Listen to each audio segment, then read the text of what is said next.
আপনারা সুদখোরেরা বলেন, আর কতবার বললে আপনি সুদ ছাড়তেন? ঘুষখোরেরা বলেন, কিস্তিখোরেরা বলেন, হারামখোরেরা বলেন, মদখোরকে জিজ্ঞেস করেন, নেশাখোরকে জিজ্ঞেস করেন, বেপর্দা বোনকে জিজ্ঞেস করেন, বেপর্দা মাকে জিজ্ঞেস করেন। যুবক তোমরা যারা নারী নিয়ে ব্যস্ত, তোমাদেরকে বলি, আর কতবার নিষেধ করলে আল্লাহ, নবী আর কতটা কাঁদলে আমরা মেনে নিতাম? এই দুই কথা সাংঘাতিক। এক হলো আল্লাহ বলছে, বান্দা আমি আর কতবার বললে আর কেমনে বললে আমার কথা তুমি মানতা? আর নবীজি বলবে, উম্মত 23 বছরে আমি আর কত কাঁদলে, আর কত রক্ত ঝরাইলে, আর কত চোখের পানি ফেললে তুমি আমারে মনে করতা? এই দুই কথার কি জবাব দিবেন? আপনারা রেডি করেন, আমারই শেষ। কয় কথা? এক, আল্লাহ বলবেন, বান্দা এত বড় কোরআন নাজিল করে এতবার বললাম, আর কতবার বললে তুমি আমার কথা মানতা? এটার কি উত্তর দিবেন আল্লাহরে? ঠিক করেন। আর নবীজি জিজ্ঞেস করবে হাসরের ময়দানে, উম্মত 23 বছরে আমি এত কান্না, এত চোখের পানি, এত রক্ত, এত দান দান শহীদ করা, পেটে পাথর বাঁধা, আর কত কাঁদলে, আর কত রক্ত ঝরাইলে, আর কত ক্ষুধার কষ্ট করিলে তুমি আমার কথা শুনতা, আমি রসুলকে মনে করতা, আমার সুন্নাতকে ধরতা? আমি জানতে চাই উম্মত, বলো। হ্যাঁ, আহ মাশাআল্লাহ, চাচা যান দিল থেকে কথা বলছে যে কোনো জবাব থাকবে।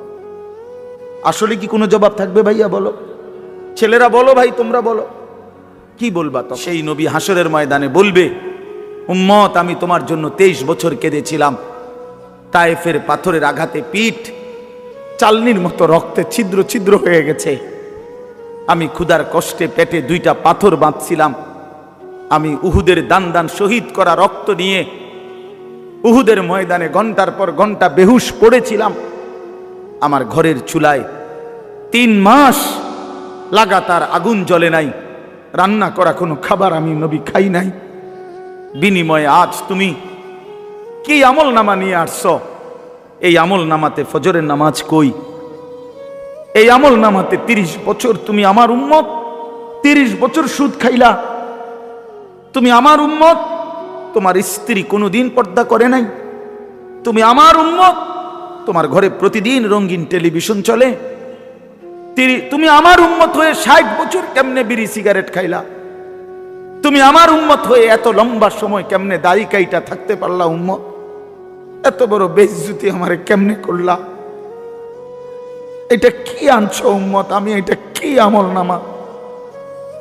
আমার চোখের পানি, আমার রক্ত, আমার ক্ষুধার কষ্ট সব ভুলে গেলাম। নবী বলবে, বাপ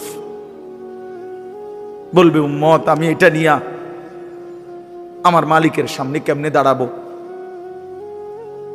কেমনে দাঁড়াবো? কেমনে দাঁড়াবো? আমি কেমনে বলবো আমি যে রব্বুল আলামিন এটা শ্রেষ্ঠ নবীর, শ্রেষ্ঠ উম্মতের আমল নামা, আমি এটা কিভাবে পেশ করব, সুপারিশ করব কিভাবে তোমার জন্য? মুসলমান, যদি কলিজা ছিঁড়ে বলতে পারতাম, এই চোখের এক ফোঁটা পানি তোমার জন্য। এখানে সুখে থাকলেও কবরে যেতে হবে, এখানে দুঃখ থাকলেও কবরে যেতে হবে। যুবক ভাই, আমার নওজোয়ান, আমার বয়স্ক বাপ, আমাকেও বলি, আপনাকেও বলি, এটাই সত্য যে আল্লাহ তাআলা আমাদেরকে বলছে, বান্দা আমি কিন্তু তোমারে রাখবো না, আমি তোমারে নিয়েই আসবো। হাসলেও মরে যাবা, কাঁদলেও মরে যাবা, সুখের অট্টালিকায় যদি থাকো তবুও মৃত্যু হবে, দুঃখের কুড়ে ঘরেও যদি পড়ে থাকো তবুও মৃত্যু হবে। সুস্থ থাকলেও মরে যাবা, অসুস্থ হইলেও মরে যাবা। 3 বেলা খানা, সন্তানের বিদেশের টাকা, বিল্ডিং এর টাকা, বাড়ি ভাড়া সব থাকলেও মরে যাবা, কিচ্ছু না থাকলেও মরে যাবা। জীবনে কোনোদিন যে সুখ দেখে নাই তারও মৃত্যু হবে, জীবনে যে কোনোদিন দুঃখ দেখে নাই প্রিয় বন্ধু আমার, সেও মরে যাবে। আমার ভাই, কেউ মরতে চায় না, কোনো মানুষ মরতে চায় না, আত্মীয় স্বজনও তাকে মরতে দিতে চায় না। সবাই তো চেষ্টা করে বেঁচে যাক, কিন্তু কে তাকে নিয়ে যায়? কে তাকে নিয়ে যায়? প্রতিদিন যে মানুষ মরে, প্রতিদিন যে দাফন হয়, বন্ধু আমার, এরা কেউ মরতে চায় নাই, কিন্তু এক অদৃশ্য মালিক তিনি তাদেরকে নিয়ে যাচ্ছেন। অতএব প্রিয় বন্ধু, প্রিয় বাপ, সবার কাছে অনুরোধ, আপনাদের এই ভাই আমি আমার সহ আপনাদেরকে অনুরোধ করলাম, গুনাহ ছেড়ে দেন। মুসলমান, যদি কলিজা ছিঁড়ে বলতে পারতাম। আপনারা সুদখোরেরা বলেন, আর কতবার বললে আপনি সুদ ছাড়তেন? ঘুষখোরেরা বলেন, কিস্তিখোরেরা বলেন, হারামখোরেরা বলেন, মদখোরকে জিজ্ঞেস করেন, নেশাখোরকে জিজ্ঞেস করেন, বেপর্দা বোনকে জিজ্ঞেস করেন, বেপর্দা মাকে জিজ্ঞেস করেন। যুবক তোমরা যারা নারী নিয়ে ব্যস্ত, তোমাদেরকে বলি, আর কতবার নিষেধ করলে আল্লাহ, নবী আর কতটা কাঁদলে আমরা মেনে নিতাম? এই দুই কথা সাংঘাতিক। এখন আল্লাহ বলছে, বান্দা আমি আর কতবার বললে, আর কেমনে বললে আমার কথা তুমি মানতা? আর নবীজি বলবে, উম্মত 23 বছরে আমি আর কত কাঁদলে, আর কত রক্ত ঝরাইলে, আর কত চোখের পানি ফেললে তুমি আমারে মনে করতা? এই দুই কথার কি জবাব দিবেন? আপনারা রেডি করেন, আমারই শেষ। কয় কথা? এক, আল্লাহ বলবেন, বান্দা এত বড় কোরআন নাজিল করে এতবার বললাম, আর কতবার বললে তুমি আমার কথা মানতা? এটার কি উত্তর দিবেন আল্লাহ রে? ঠিক করে। আর নবীজি জিজ্ঞেস করবে হাসরের ময়দানে, উম্মত 23 বছরে আমি এত কান্না, এত চোখের পানি, এত রক্ত, এত দান শহীদ করা, পেটে পাথর বাঁধা, আর কত কাঁদলে, আর কত রক্ত ঝরাইলে, আর কত ক্ষুধার কষ্ট করিলে তুমি আমার কথা শুনতা, আমি রসুলকে মনে করতা, আমার সুন্নাতকে ধরতা?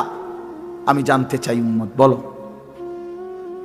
হ্যাঁ, আহ মাশাআল্লাহ, চাচা যান দিল থেকে কথা বলছে যে কোনো জবাব থাকবে।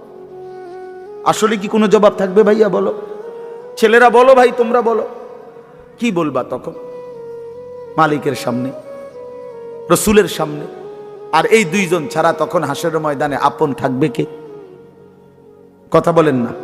আল্লাহ এবং তার রসুল ব্যতীত আপন কে? আল্লাহ আমাদেরকে বুঝ দান করেন। এই জামিয়া ইসলামিয়া দারুল উলুম রূপসী মাদ্রাসা আল্লাহ তাআলা ভরপুর কবুল করেন। আলহাজ হযরত মাওলানা আতিকুর রহমান সাহেব, মোহতামিম সাহেব হুজুর এত বেশি আবদার করছে আমারে যে লাস্টে বয়ান করতাম, কিন্তু আমি কোনোভাবেই পারলাম না। আমার কুমিল্লা শহরে বয়ান আছে, ওইখানে আমার শায়েখ আরিফ বিল্লাহ হাকিমুন নফস আল্লামা মুফতি মুশতাকুন নবী কাসিমি হুজুর ওই মাহফিলে মাগরিব বাদ বয়ান করবে। এখন হুজুরেরও লড়াইতে পারি নাই, বহুত অনুরোধ করছি, চেষ্টা করছি। হুজুরে আবার ওনাদেরকে দিয়ে চেষ্টা করছে। লাস্টে হুজুরে যেখানে বয়ান, বহুত চেষ্টা করছি, আমি হুজুরকে বলছি, অনুরোধ করছি, ওই মাহফিলওয়ালাদেরকে বলছি, কিন্তু উনিও আমাদের বহুতই ঘনিষ্ঠ মানুষ। এই যার মাহফিল, এই সব মিলায় আমি পারি নাই। এরপরও আসার চেষ্টা করছি, আল্লাহ আনাইছেন। আপনাদের জন্য আমরা দোয়া করি, আপনারা মেহেরবানি করে এশার নামাজ পড়ে আবার যথারীতি বয়ান শুনবেন। এবং আগামীকালকেও আলহামদুলিল্লাহ মাহফিল হবে। রূপসী মাদ্রাসা একটা ঐতিহ্যবাহী মাদ্রাসা, প্রাচীন মাদ্রাসা। আমি যখন ফরদাবাদ বাজার মসজিদে 10 বছর আমি জুমার নামাজ পড়াইছি, আপনারা অনেকেই জানেন। তখন থেকে আমি শুনতাম এই মাদ্রাসার কথা। মাঝখান দিয়ে একবার আমি অল্প কিছু সময়ের জন্য একদিন দেখতে আসছিলাম হুজুরের সাথে, খুব সম্ভব এদিকে কোথাও মাহফিল ছিল। তো ইনশাআল্লাহ আল্লাহ যদি আবার কখনো হায়াত দেয়, তৌফিক দেয়, আমরা চেষ্টা করব। তা আজকে আপনাদের সবার জন্য দোয়া করি, এই মাদ্রাসার জন্য দোয়া করি। প্রথম দিন থেকে আজ পর্যন্ত মাদ্রাসার মাটি, জমি, ইট, বালু, সিমেন্ট, মাদ্রাসার প্রতিটা পরতে ছাত্র ওস্তাদদেরকে খেদমত করতে গিয়ে যে যেভাবে মাদ্রাসার সাথে জুড়েছে, একটা টাকা বুঝি না, লাখ টাকা বুঝি না, একটা হাসি যে দিছে, একটা সুন্দর কথা যে বলছে, আল্লাহ তাদের সকলকে উত্তম বিনিময় দান করেন। আল্লাহ সবাইকে কবুল করে নেন।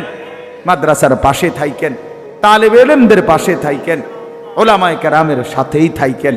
আল্লাহ রাসূল সাল্লাল্লাহু আলাইহি সাল্লাম বলছে দুনিয়াতে 4টা জিনিস সবচেয়ে প্রিয়। 1 আল্লাহর জিকির, 2 আল্লাহর ইবাদত, 3 উলামায়ে কেরাম, 4 তালেবে ইলম। এটা হাদিস। আদ-দুনিয়া মালউনা ওয়া মালউনুন মা ফিহা ইল্লা যিকরুল্লাহ ওয়া মা ওয়ালাহু আও আলিম আও মুতাআল্লিম। এই 4 জিনিস দুনিয়াতে সবচেয়ে প্রিয়। আল্লাহর জিকির, আল্লাহর ইবাদত, উলামায়ে কেরাম, তালেবে ইলম। মাদ্রাসার এই ছাত্ররা, এজন্য আপনারা তাদেরকে ভালোবাসবেন তো ইনশাআল্লাহ। আল্লাহ তাআলা আপনাদেরকে তৌফিক দেন, কবুল করেন। আমাদের নওজওয়ানদেরকে আল্লাহ ফিরবার তৌফিক দান করেন, আমিন। সুবহানাল্লাহ বিহামদিহি।